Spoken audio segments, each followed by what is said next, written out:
Naglalangis din to. Ano pong ibig sabihin niyan, Tatang? Hindi pangkaraniwang tao to. Isa siyang aswang, Efren. Ano? Sigurado po ba kayo? Nakakasigurado ako, anak. Hindi ko siya pwedeng dalhin sa kubo. Dahil puno yun ng pangontra at protektado rin ng orasyon. Paano po to? Pababayaan na lang po ba natin siya, Tatang? Nakakaawa naman. Isa pa, ako ang may kasalanan kung bakit siya nagkaganyan. Marahan naming idinapa ang lalaki habang si Tatang ay sinusuri ang sugat nito sa likod. Napailing na lang tong bumaling ng tingin sa akin. Efren, hindi tama ng sumpak ang dahilan ng sugat nito. Buntot pagi ang nakadali sa likod niya. Ang tama ng sumpak mo ay nasa gawing balikat niya. Malayo sa bituka, kaya kung mamamatay siya, ay hindi ikaw ang nakapatay sa kanya. Paano na yun ngayon, Tang? Pabayaan na lang ba natin siya? Kasi hindi ko naman kasalanan. Oo, ganoon na nga. Aswang ang taong yan, Efren.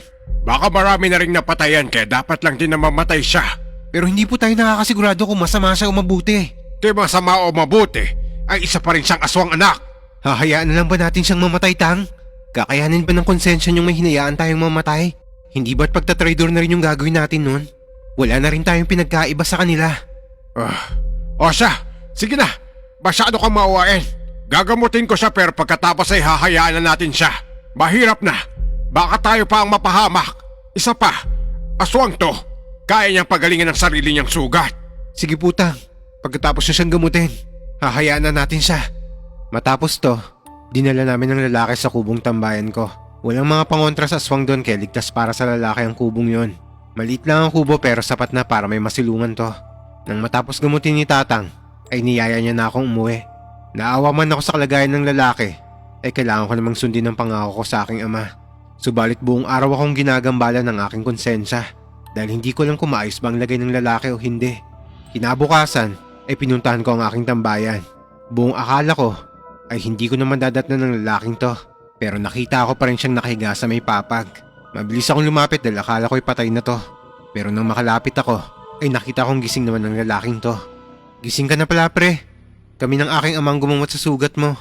Oh, eto, kumain ka muna. Ibinigay ko sa kanya ang baon kong nilagang kamote at tubig. Kapag nangangaso kasi ako sa gubat, ay nagbabaon ako ng pagkain.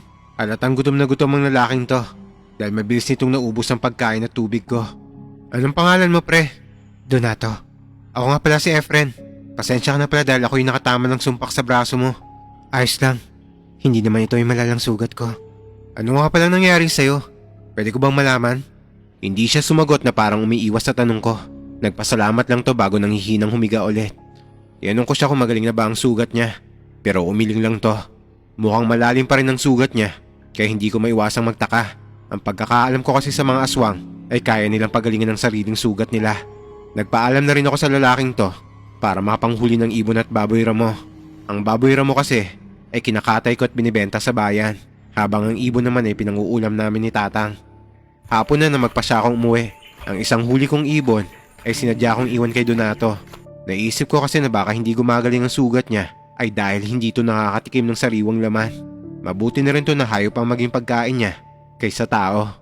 Lumipas ang isang linggo na pabalik-balik ako sa kubong kinaroroonan ni Donato para magdala ng pagkain sa kanya.